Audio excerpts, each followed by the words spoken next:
श्रीराम समर्थ. श्रोते हो, आपण ऐकत आहात श्री गोंदवलेकर महाराज यांचे प्रवचन. उत्सवामध्ये भगवंताचे प्रेम हाच मुख्य भाग आहे. उत्सवासाठी तुम्हा सर्वांना बरेच कष्ट झाले.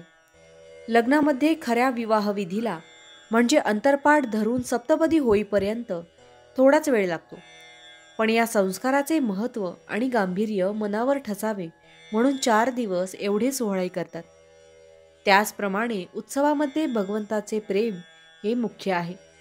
बाकी आनंद आणि उत्साह हे त्याला पोषक म्हणून असावेत. आपला प्रत्येक सण आपल्याला भगवंताची आठवण करून देण्यासाठी आहे. देवदेवतांच्या उत्सवाचा हेतूही भगवंताचे प्रेम वाढीला लागावे हाच आहे. दिवाळीमध्ये फटाके उडवणे, गोड खाणे, फराळ करणे या सर्व गोष्टी मागचे दुःख विसरण्याकरिता म्हणून आहेत. उत्सव काय, सण काय, धार्मिक कृत्ये काय, तीर्थक्षेत्रे, पूजा पठण इत्यादी सर्वांचे कार्य भगवंताचे प्रेम मिळवणे हेच मुख्यतः आहे. आपल्या हातून घडणारे प्रत्येक कर्म भगवंताच्या कृपेने होते आहे ही भावना निर्माण झाली पाहिजे. म्हणजे हवे नको पण नाहीसे होऊन त्याच्या ठिकाणी प्रेम उत्पन्न होईल. देवाचे प्रेम यायला त्याची भीती गेली पाहिजे. आपण भूताखेतांवर आपला विश्वास नाही असे म्हणतो, पण करणी केलेला कोणी माणूस भेटला असताना किंवा पछाडलेला माणूस बघितल्यावर आपल्याला त्याची भीती उत्पन्न होते. जी भीती आपल्याला भूताखेतांची वाटते तीच देवाबद्दल वाटली तर आपल्याला त्याच्याबद्दल प्रेम कसे उत्पन्न होणार? तेव्हा प्रथम देवाबद्दलची भीती मनातून काढून टाका. देव कधीही कोणाचे वाईट करणार नाही याची खात्री बाळगा. परमेश्वर दयेचा सागर आहे. आपल्या बाळाला दुःख व्हावे असे माऊलीला कधी वाटेल का? आपण तिला मनापासून हाकच मारित नाही. भगवंताचे नाम मनापासून घेतच नाही. इथेच आपले सर्व चुकते.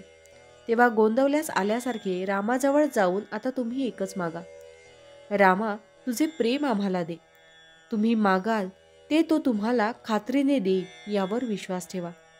तो त्याच्यासाठीच इथे उभा आहे. रामाची भक्ती करण्याने आपला संसार आपली कल्पनाही होणार नाही इतका सुखाचा होईल. कोणत्याही परिस्थितीत नामाला सोडू नका. भगवंताच्या नामानेच त्याचा सहवास घडेल आणि त्याचे प्रेम उत्पन्न होईल. नाम हे भगवंताला अत्यंत जवळचे आहे. या नामाची तुम्ही संगत धरा. त्याचा सतत सहवास ठेवा. त्याला प्राणापलीकडे जपा. मग हेच नाम तुम्हाला थेट भगवंतापर्यंत पोहोचवल्याशिवाय राहणार नाही. जिथे राम तिथे नाम आणि जिथे नाम तिथे राम. खरोखर तुम्ही नामात दंग होऊन स्वतःला विसरा. मग राम तुमच्या पुढेच उभा आहे.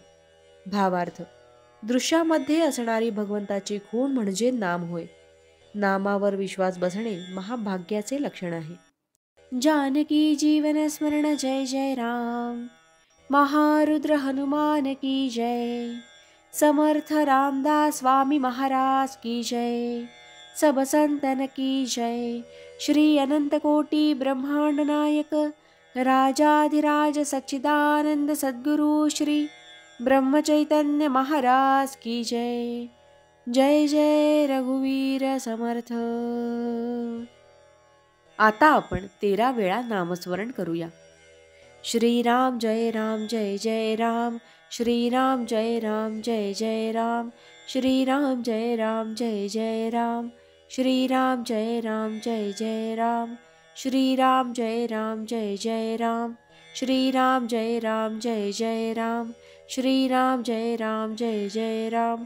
श्रीराम जय राम जय जय राम. श्रीराम जय राम जय जय राम. श्रीराम जय राम जय जय राम. श्रीराम जय राम जय जय राम. श्रीराम जय राम जय जय राम. श्रीराम जय राम जय जय राम. जय श्रीराम.